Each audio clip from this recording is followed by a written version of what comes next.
جنت میں ہم اپنے بہن بھائی ماں باپ دوسرے رشتہ داروں سے مل سکیں گے اور انہیں پہچان بھی سکیں گے؟ دیکھیں کتنا درد دل والا سوال ہے۔ اللہ ہم سب کو جنتی بنائے گا تو ایک دوسرے سے مل سکیں گے، تو دعا فرمائے اللہ ہم سب کو جنتی بنائے، اللہ ہم سب کو توفیق عطا فرمائے۔ تو اس وقت اپنے اماں ابا سب کی زیارت ہوگی، بہن بھائی کی بھی ہوگی، رشتہ داروں کی بھی ہوگی۔ اللہ معاف کرے کوئی اپنے بدعمالیوں کے سبب کہیں اور چلا گیا تو کیا ملاقات ہوگی؟ چلو مسلمان سزا بھگت کے جنت آ جائے گا، کافر اور مشرک کے لیے تو ہمیشہ ہمیشہ جہنم ہے۔ لیکن اللہ ہم سب کو عطا فرمائے ملاقاتیں، وہاں تک تو اتنی ملاقاتیں۔ آپ ایک کتاب لے لیں علامہ جلال الدین سیوطی رحمۃ اللہ علیہ کی، البدور الصافرہ فی امور الاخرہ، احوال آخرت پہ ہے۔ اس میں لکھا ہوا ہے کہ جنت میں علماء کی اتنی حیثیت ہوگی کہ اگر جنتیوں کو کسی دینی مسئلے پہ وہاں بھی رہنمائی چاہیے ہوگی نا تو علماء کی مجلس میں جائیں گے، علماء انبیاء کی مجلس میں جائیں گے، انبیاء اللہ جل شانہ کے معاملات، یعنی پورے درجات ہوں گے۔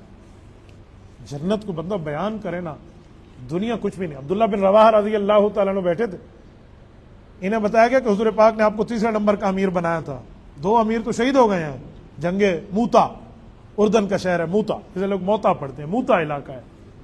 حضرت جعفر طیار رضی اللہ عنہ بھی شہید ہو گئے، حضرت علی کے بڑے بھائی، اور حضرت عبداللہ دوسرے تھے حضرت زید بن حارثہ رضی اللہ عنہ، وہ بھی شہید ہو گئے۔ تیسرے تھے حضرت عبداللہ بن رواحہ، ان کو حضور نے فرمایا تھا اگر وہ 2 شہید ہو جائیں باری باری تو پھر تیسرا نمبر ہے۔ جب وہ شہید ہو گئے نا تو انہیں بتایا گیا کتنے دنوں سے بھوکے تھے، اور خوشہ اس وقت کسی نے ان کے ہاتھ میں دیا کھجور کا۔ بھوکا آدمی ہو اور اس کو کھانے کی چیز مل جائے تو کتنے اشتہا ہوتی ہے بندے کو، طلب ہو، تو انہیں یوں خوشہ پکڑا اور توڑنے لگے نا، اتفاق اسی ٹائم کہا گیا کہ آپ کی امارت کا اعلان آ گیا، حضور نے تو آپ کے لیے فرمایا۔ تو انہیں یوں خوشہ پکڑا اور ادھر مسلمانوں کی قیادت کو دیکھا، دل نے تو کہا کھا لے، لیکن ایمان یہاں غالب آیا، یوں خوشے کو اٹھایا ساتھیوں کو دیکھا، یہ لو، کہ حضور کی بات غلط نہیں ہے، جنت میں کھاؤں گا، جنت میں کھایا، شہید ہو گئے۔ اور شہید کے لیے تو عند ربہم یرزقون، اللہ انہیں رزق عطا فرمائیں گے، پاکیزہ رزق عطا فرمائیں گے، تو کہ میں جنت میں کھاؤں۔ یوں دنیا کے معاملات کو عقیدہ کیا ہے؟ نمبر 2، اس کا تحفظ کیسے ممکن ہے اور کیوں کر ممکن ہے؟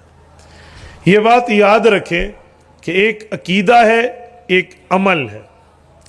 رسالت مآب علیہ السلام سے عقائد بھی ثابت ہیں اور اعمال مسائل بھی ثابت ہیں۔ غلطی آج یہ پائی جاتی ہے، یا تو اہل علم کی بات کو عوام سمجھی نہیں ہے، یا شاید اہل علم سمجھا نہیں پائے کہ ہم نے لوگوں کو اس ڈگر پہ چلا دیا ہے کہ جی رسول اللہ صلی اللہ علیہ وسلم کے ہاں تو نرمی ہے، آقا انعامدار تو ہم معاف کرنے والے ہیں، اسی لیے کوئی عقیدے میں لے دو کی بات بھی ہو جائے تو مان لیں، آقا نے نرمی فرمائی ہے تو ہم نرمی کیوں نہ کریں۔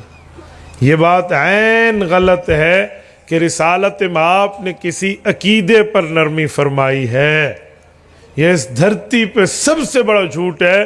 رسول اللہ نے جہاں نرمی فرمائی ہے وہ مسائل ہیں، اعمال ہیں، عقائد نہیں۔ عقائد میں اللہ کے رسول مضبوط چٹان سے بھی سخت مضبوطی میں ٹھہرے ہیں، اور اللہ کے رسول نے ایسے جم کر ڈٹ کر دکھایا ہے جیسے ڈٹ کر دکھانے کا حق ہے۔ رسول اللہ نے نرمی فرمائی ہے، ذاتیات کی بات اٹھا لیں، اعمال کی بات اٹھا لیں، مسائل کی بات اٹھا لیں، جس میں اسپیس مل سکتا ہے، گنجائش مل سکتی ہے، وہ مسائل ہوتے ہیں، وہ عقائد نہیں ہوتے۔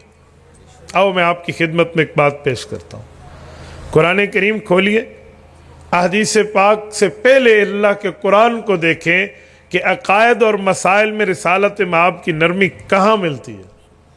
سورۃ الکافرون کھولیے، 30واں پارہ ہے، آخری صفحہ ہے قرآن کریم کا، اور یہ آخری صفحات ہیں، اگلے صفحے پر قرآن مکمل ہو رہا ہے۔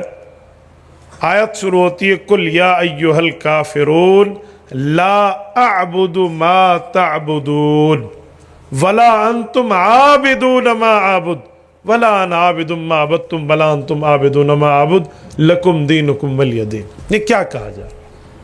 یہ کفار کو خطاب کر کے کیا سمجھایا جا رہا ہے؟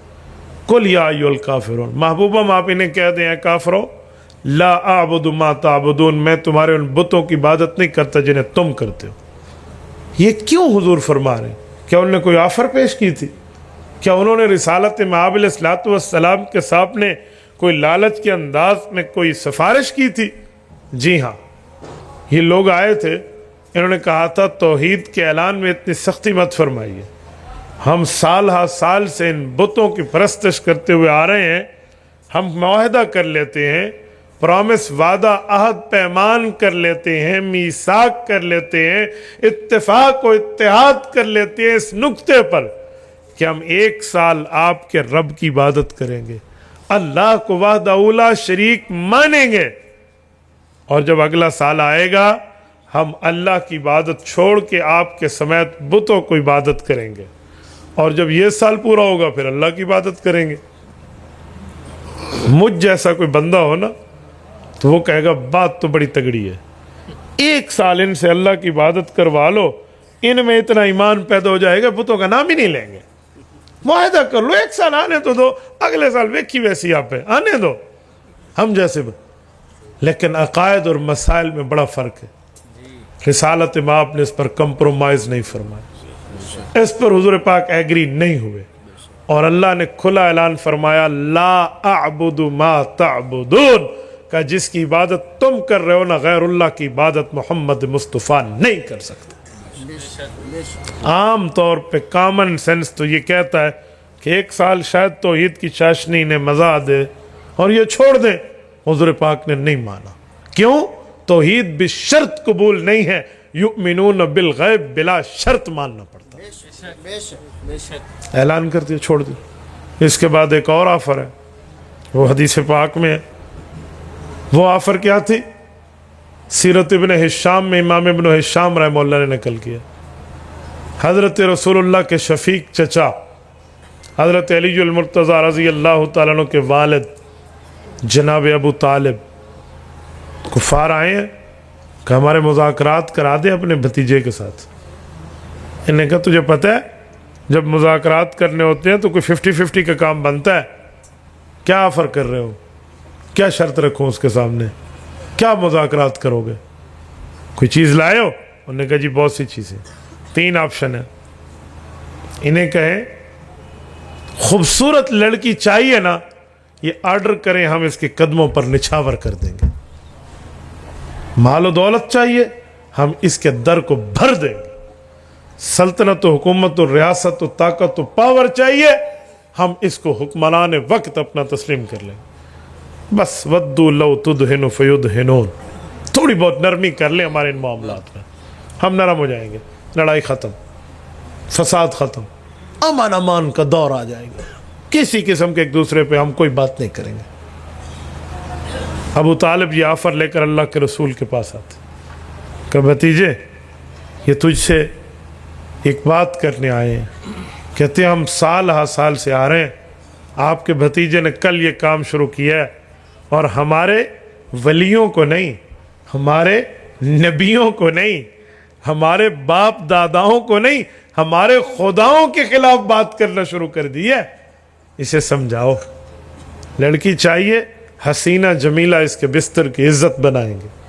दौलत चाहिए तो कदमों में ढेर कर देंगे, और हुकूमत चाहिए तो हम आपकी रियाया, आप हमारे हुक्मरान, आप हमारे सुल्तान, आप मान लें, थोड़ी सी नरमी कर लें। इस जगह ये भी नहीं है कि आप 1 साल बुत की इबादत करें, ये वो ऑफर भी नहीं है जो पिछली ऑफर थी। थोड़े से नरम हो जाए, क्या तौहीद छोड़ दें, अकीदे में डंडी मार लें। रिसालत मआब का जवाब सुने। आप अलैहिस्सलाम ने फरमाया या अम्मी लौ वज़अ शम्स अला यमीनी वल क़मर अला यसारी अला अन अतरुक हाज़ल अम्र मा तरक्तुहु। चाचू ये तो दुनिया की चीजें हैं, ये जाएं आसमान पे सूरज की मिन्नतें करके मेरे दाएं हाथ पे रख दें, चांद के तरले करके मेरे बाएं हाथ पे बिठा दें, कहें इनके तुलू गुरूब का तू मालिक है, जैसे चाह जहां चाह जिस तरह चाह इन्हें तुलू कर दे, गुरूब कर दे, उड़ा दे, डुबा दे, तू इसके स्याह सफेद का मालिक है। शर्त अला अन अतरुक हाज़ल अमर, अल्लाह की तौहीद में थोड़ी बहुत डंडी मार लो, इस शर्त पर दुनिया की लालचे छोड़ो, या आसमान का गोया मेरा रात और दिन मेरी मर्जी पर करने वाले बन जाएं। सूरज और चांद से ही मुराद है, लैलो नहार की मुझे इब्तिदा और इंतहा का मालिक बना दे। शर्त ये हो, अला अन अतरुक हाज़ल अमर मा तरक्तु, मैं सूरज और चांद को जमीन पे दे मारने का हौसला रखता हूं, अल्लाह की तौहीद और दावत और अकीदे पर कंप्रोमाइज नहीं कर सकते। अंदाजा लगाएं हुजूर पाक की मजबूती अकायद पे। आज हम कहते हैं रसूलुल्लाह नरम है, भाई अकायद में नरम है, किस डगर पर हमने उम्मत को चला दिया।